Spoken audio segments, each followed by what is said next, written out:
The subject of our little conversation today will be focused on Raja Yoga. It is still pretty much an unknown form in Western yoga, as far as I know. Have you ever seen it taught or practiced or? I've heard and had it touch upon, but not hugely. From my understanding, it's known as the royal path. Is that correct? Yeah, it means the royal path, Yeah. and it's the form of yoga that was taught to the elites, to the ruling class of India. They were called the Rajas, the kings. So the Raja Yoga is to empower someone to be a king. And it's a very similar style of yoga that was taught in ancient Egypt. The education of the pharaohs was very much along this line.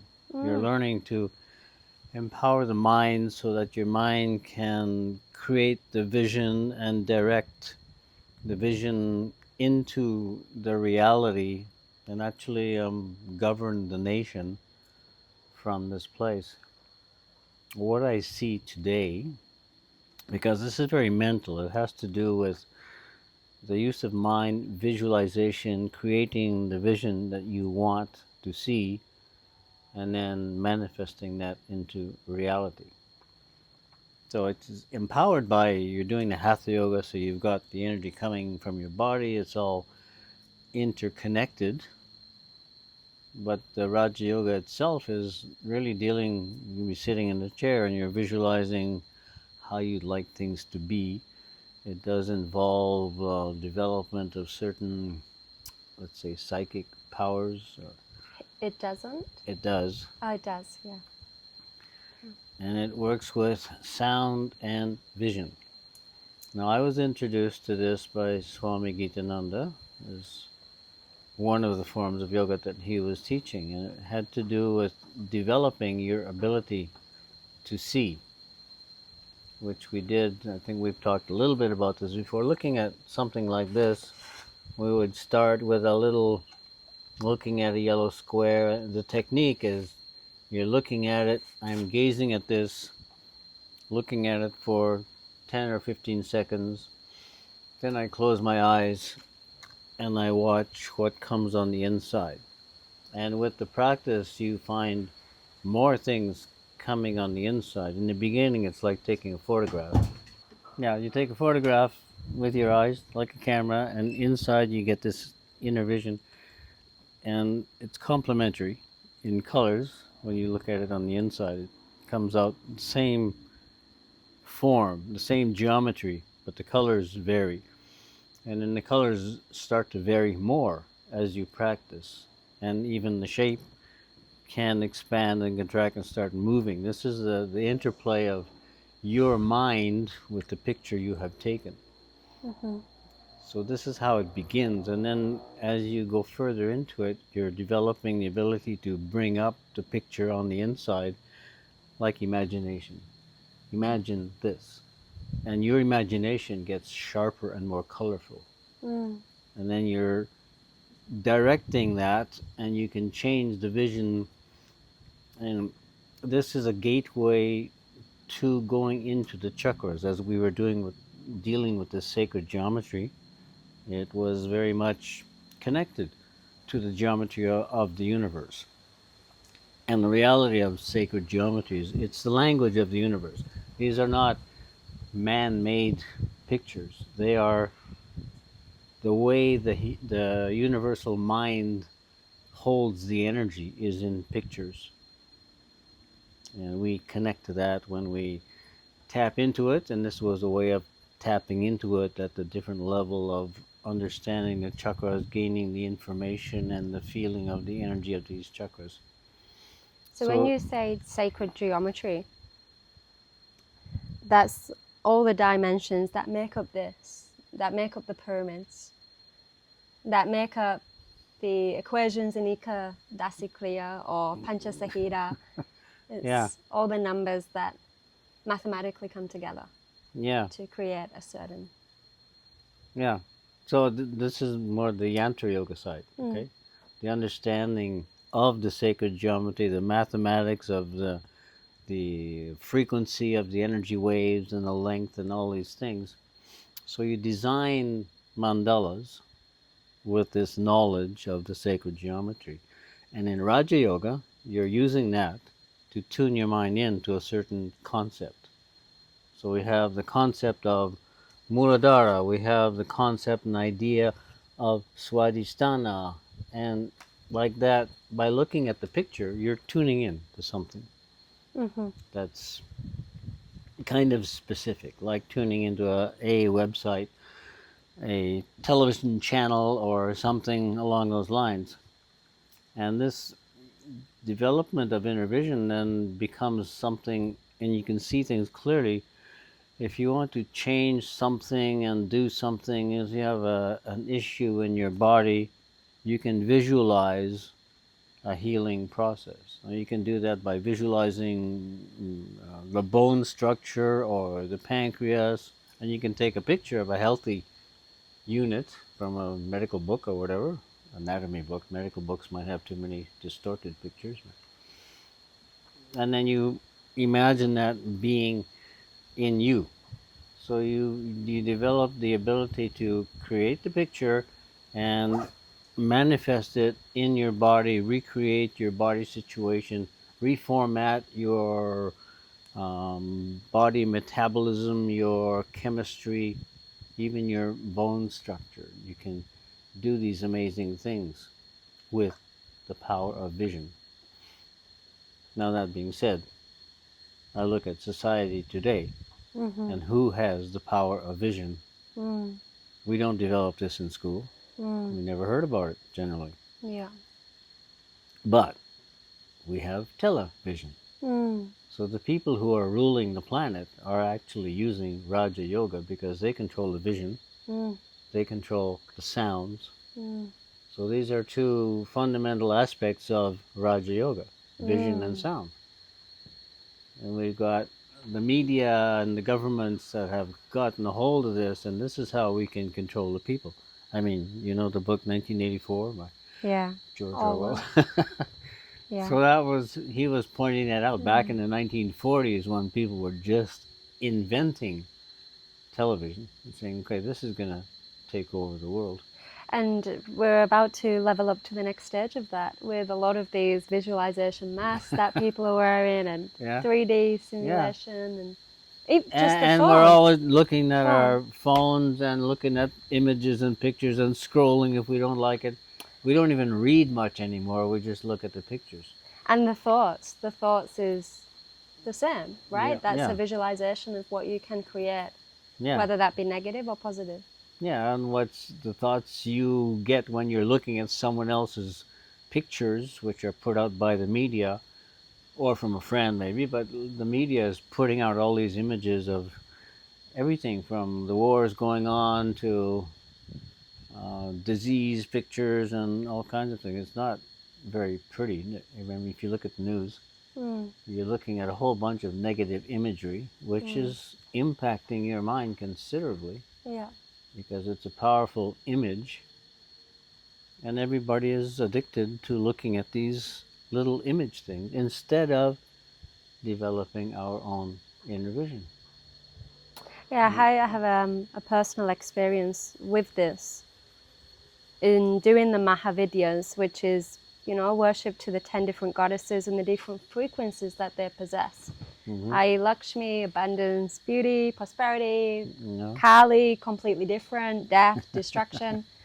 Yeah. And I remember when I was first starting out in yoga and wanting to understand more of the subtle world, but no one was relating this to me. So I kind of went off on a journey on myself of self-discovery, and the Mahavidyas reminds me of this because you had a yantra, you had a mantra, and you did a practice designed for that goddess, which is ultimately just a frequency. The shape of that goddess or deity. Well, that goes back to the geometry, because in the Upanishads they describe the personification of the divine energies of the universe is a personification put into a humanoid kind of figure that we can relate to. The reality is just the geometry. So we understand it. Yeah. That's why. and the geometry contains the information.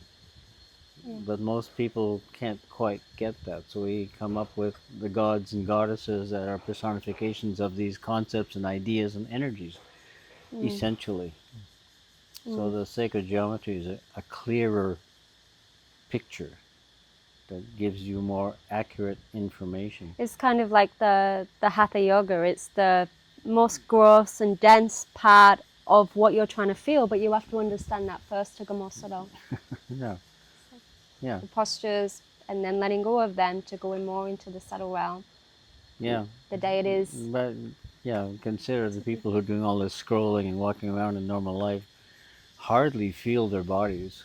Mm. We're just going somewhere. We don't feel ourselves going there. We're thinking about Yeah. when we get there, what we're going to do, blah, blah, blah. Yeah. So much in our heads. So Hatha Yoga, in whatever style you take it, Mm. gets you back in touch with, oh yeah, my body. I can feel it moving. I can feel it breathing. And you're getting back in touch. And that's the foundation of the reality here and now. Is life is an emotional feeling experience.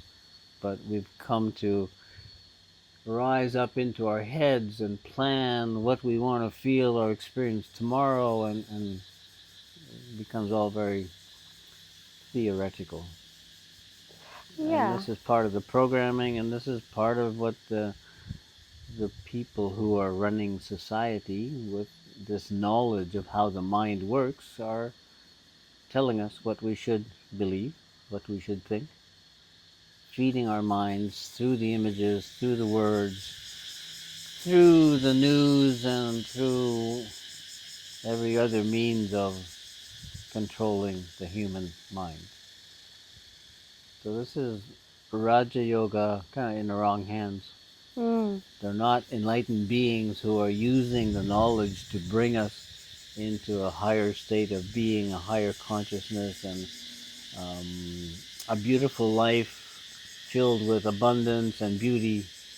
No, life is all about working and becoming a good soldier and all these other values that they want us to become. Consumers, I mentioned this before in our other talks.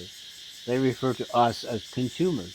Yeah. We are here to buy the plastic toys that they make and give them money and keep this whole ball rolling with no purpose, no vision, no direction, or no end goal. Just keep the ball rolling, keep the economy going Mm.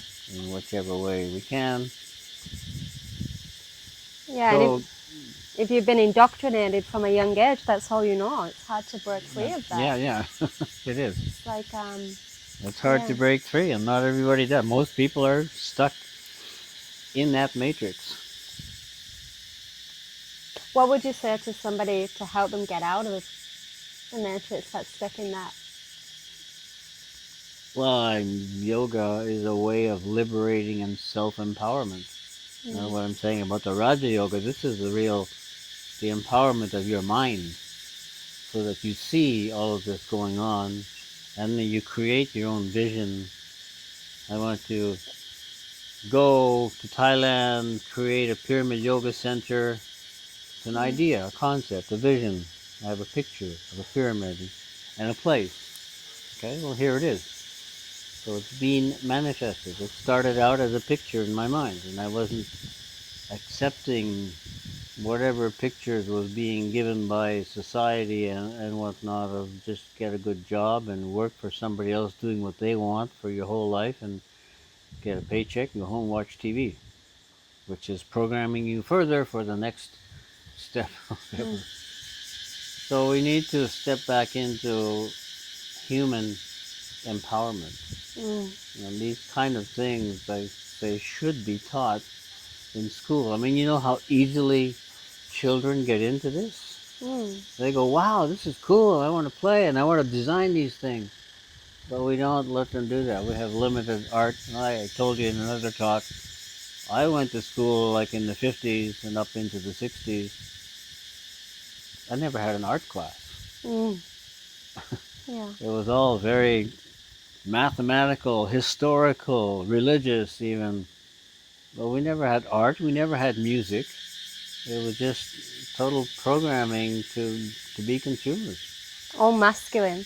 Yeah, all masculine. So then when you're trying to get people in touch with the feeling, it's a little bit difficult when they're older and yeah, getting onto the path when they've been in that left brain hemisphere all the life of needing logic to back it up because they need to see something. And that's what I talked about in the class yesterday. You know, the yogis believe that 99% and over of reality you can't see with the five senses of this yeah, physical body.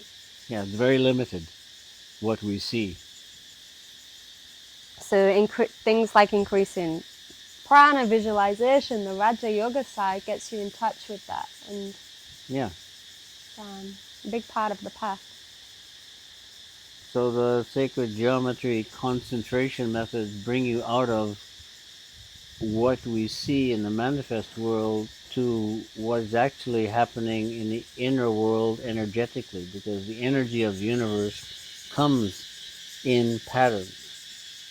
It's electromagnetic energy, but it's coming in pattern. And again, you see this in higher states of consciousness when you open the inner vision and looking at the world today. And on this island, people do all these ayahuasca ceremonies, which triggers an inner vision that you're seeing patterns and shapes and formations of energy. You're looking at reality in an unmanifested way. Mm. And if you've never seen that before, it's mind blowing. Mm.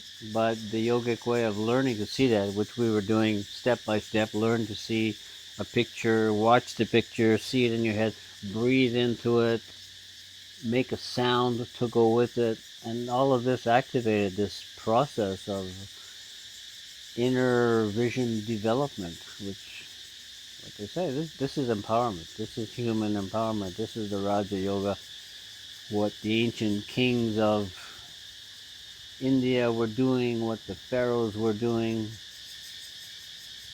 creating a vision. Then you have a vision of where society should be going, but you've taken the vision far enough to go in and see the vision of the universe.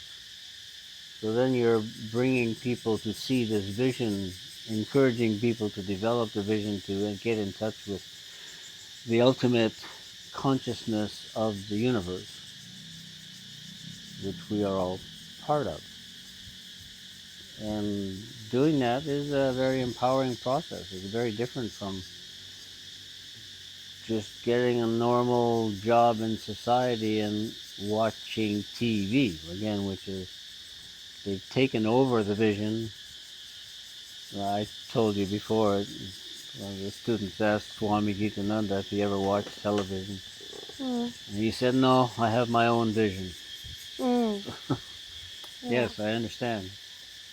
I mean, I've never really I watched television in the 50s or something, when television programs were kind of boring, and I didn't know. I mean, we had one of the first TVs in town, and it was a big thing, but it wasn't much interesting.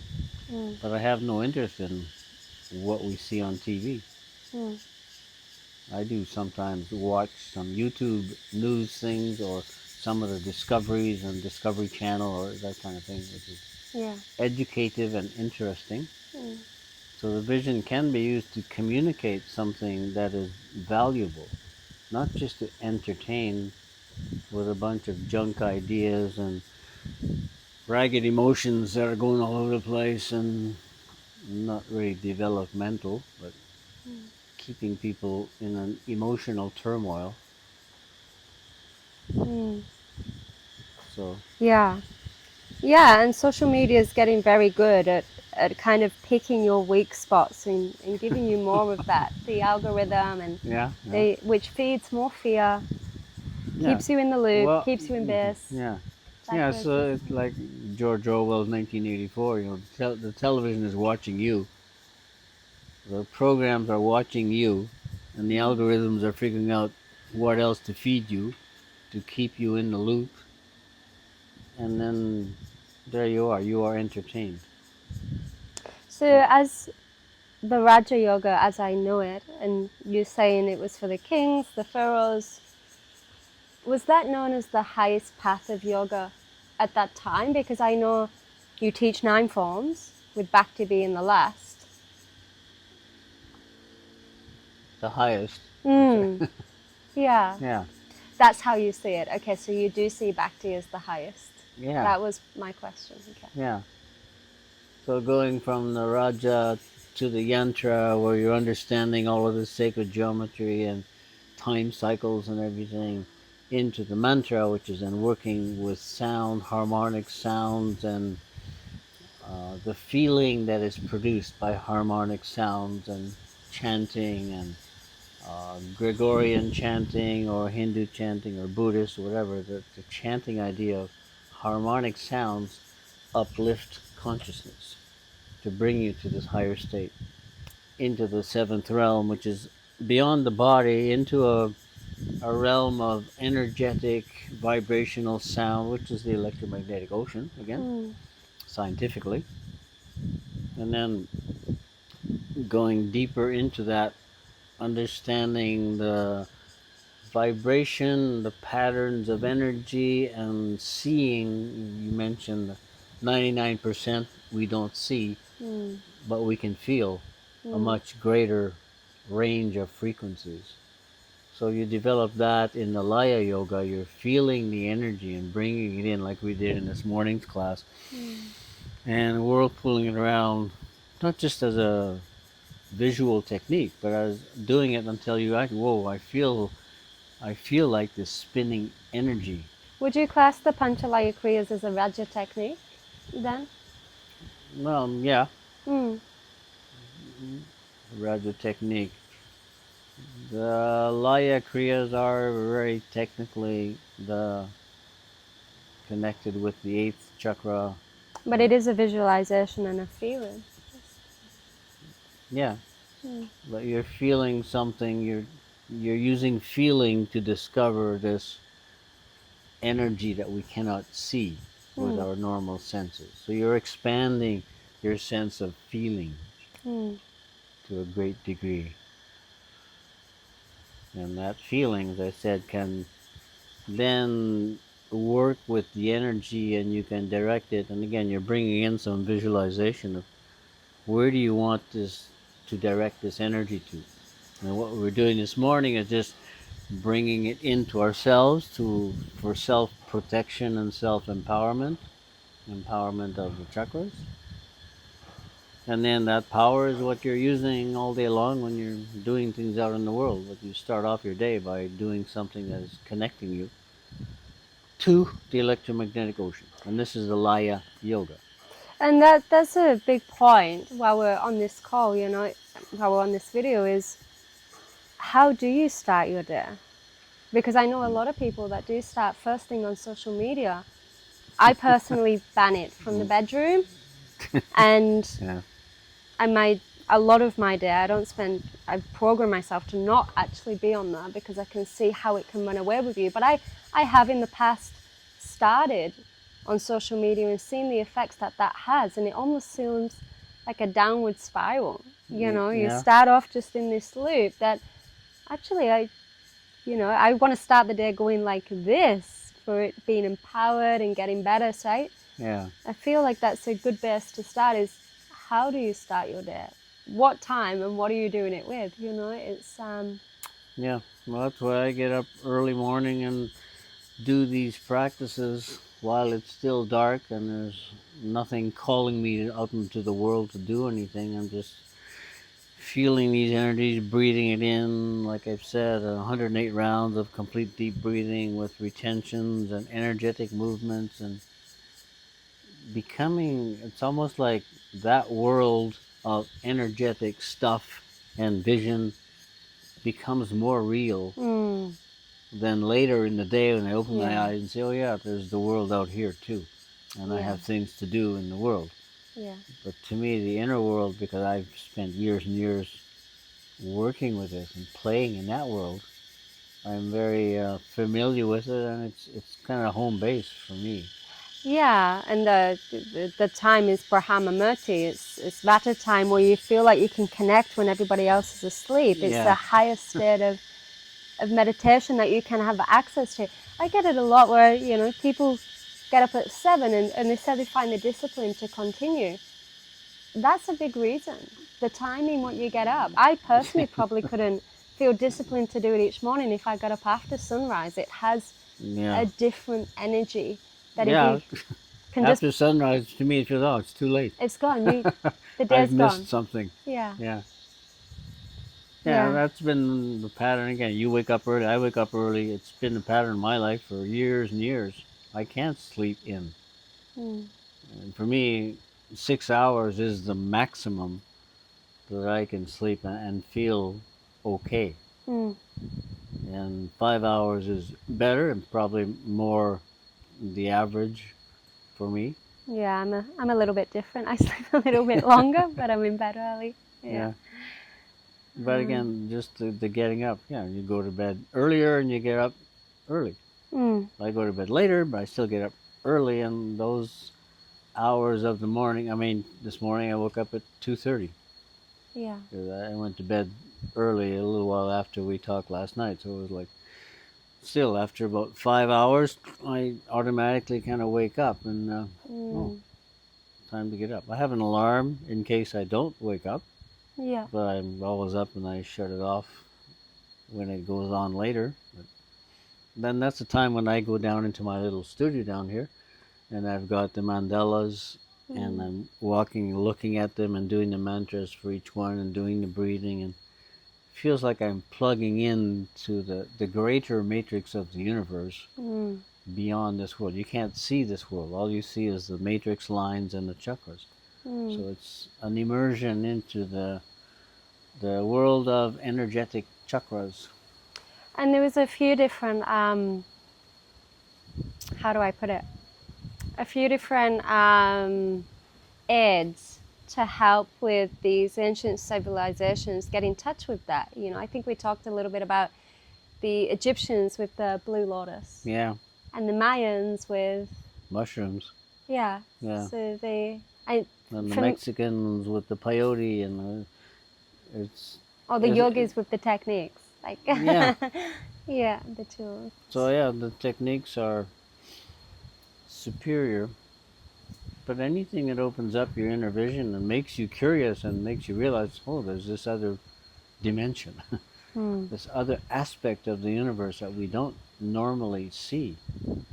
And one of the things they mention about the meditative state and the dream state, if you come to this place, which you can do by with practice, just at the doorway of falling asleep. And you Hmm. can either fall asleep, fall into meditation, go into dream time, but without falling, without losing your Hmm. consciousness. And you can do that using like Savichi, where you're breathing for a period of time and Hmm. your thoughts become less restricted, less controlled, more flowing, more magical, more possibilities, more dreamlike. And you're coming into this greater dimension of the universe that has all these possibilities, Hmm. but our conscious mind has been limited. Be normal, be rational, you know, be like everyone else and talk about the normal things. But, well, wait a minute. I see a bigger picture of a Hmm. universal reality of fluctuating energy fields and Hmm.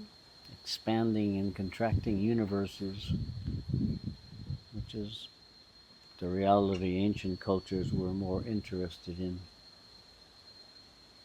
So if somebody's solely been practicing Hatha Yoga and wants to try Raja Yoga, is there a technique that you would recommend them to start, or would it take a longer process for somebody to understand? No, it's easy to start. As we started at the ashram with simple visualization techniques, and people were blown away.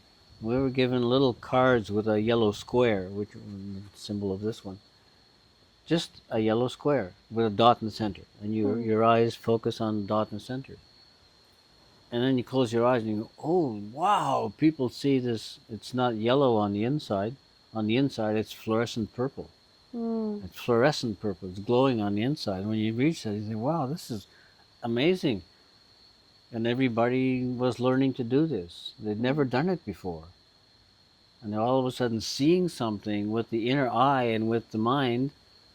And it kind of, to me, it blew me away. Okay, I got to continue with this, and I kept on concentrating and working with it, and then developed, like living in Guatemala, I was doing this all day long and just painting what I was seeing. Made all these very detailed mandalas, which are stagnant compared to what I was seeing, because on the inside it's moving. I would look inside and have this vision and see, okay, and then come out and paint this, and then I look at what I painted and close my eyes again, and I'd see another layer of development. And I kept on painting. I spent 1 month doing each mandala for each of the chakras. Is that what you did with these? Yeah. And the big ones that are down there is what I made in Guatemala. But it was an amazing experience of going beyond the world of the senses to the inner world of inner feeling and inner sight, which is And you had the same inner sight as what other people are drawn. So it's tapping into the same reality. It is the same reality. Yeah. Whether it was in Mayan or in India or in Egypt, okay, you got the same geometry here. So what is that telling us? It's not a coincidence. Yeah. Yeah. And people think, oh, maybe they were communicating. Well, they didn't need to. They were going into the same place. Yeah. The inner world, the mind, manas, and buddhi. Buddhi is the cosmic mind that contains all the information. And this is where we have the Akashic records too. It's all part of this. And the Akashic records are the timeless place where all the information is here. So when you're getting to this state through a meditative technique and through breath retentions, etc., you can see past and future. And this goes into the psychic senses we discussed a bit yesterday, and the distance viewing and Remote viewing. remote viewing, yeah. Yeah. All these are possibilities. And in remote viewing, they're using it. It was the military who was getting into this and developing it to kind of spy. Yeah. But the remote viewing is inner vision. And you Yeah. learn to see more and more. Why not look at the universe and the positive side of everything rather than looking at some details of enemies in another country? But it was a good introduction, I suppose, for at least the logic minds to know that there is something more. Yeah. At least. There are possibilities. You know, yeah. I was listening to the guy that actually created remote viewing, who come from a very scientific background. Mm-hmm. And then he started tapping into this energy and even hooking up plants and I got that. I watched that video. And realized, there is something more out there that probably would have been brushed before, that a lot of these ancient civilizations were describing. Yeah. So at least I feel it gives a bridge to them to maybe say, okay, let's explore more of this world. Yeah. The reason for doing it is not a good reason. But in the development of Ajna Chakra, there are 11 senses for perceiving the outside world. We think in terms of 5, but they break it down in yoga to, you can also sense pressure. You have a sense that observes pain. You have heat and cold. These are all different levels of senses, feeling out the world and experiencing it. And then you come to the 7 psychic senses, for which there is an inhibiting witch, and she prevents us from developing these psychic senses. Chapter 6 in the manual, it describes these senses and what they are. So these psychic senses have to do with like telepathy, clairvoyance, clairaudience, seeing. And so remote seeing falls into this. Like Siddhi's special powers. Yeah, they are. Yeah. But it's an automatic development when you start bringing more energy up and you're not disturbed by a thinking process. It opens up, you start seeing more. So for normal people living in the world, this is dangerous. They would simply call you schizophrenic. You're seeing things that aren't there. Well, you see things in dreams that are or not there. So it's My mind really opened up a little bit to the conscious realm when I started looking at dreams, oh yeah. because you realize you don't have fear when you go to sleep, but there is something of you that falls away. In a way, death of the body, or how you can manipulate things. But consciousness is always aware, and in dream state, that's a prime example of that. You face that you can't control, or the mind can't think, so you go higher, above that. You're letting go of control of the thought. Mm. So then you have less limitation, and you can go into different dreams and possibilities. In our normal life, like I'm saying, you want to be rational, rational, logical, and speak the language of the people you're speaking to and at their level. So all of that, you're limiting your ability to perceive anything beyond. You just want to stay with what is acceptably normal. Mm. So Yeah. when you let that go, then you're in the dream state, which is full of possibilities you would not have conceived of. And those possibilities are what you can bring in with your vision and put in the sound and develop a manifestation of possibilities that you never saw before. So this realm of possibilities is what science has stumbled on and realized the whole electromagnetic ocean is energy that can potentially be used and be used in creation, manifestation, and all of this is part of Raja Yoga. Mm. Mm.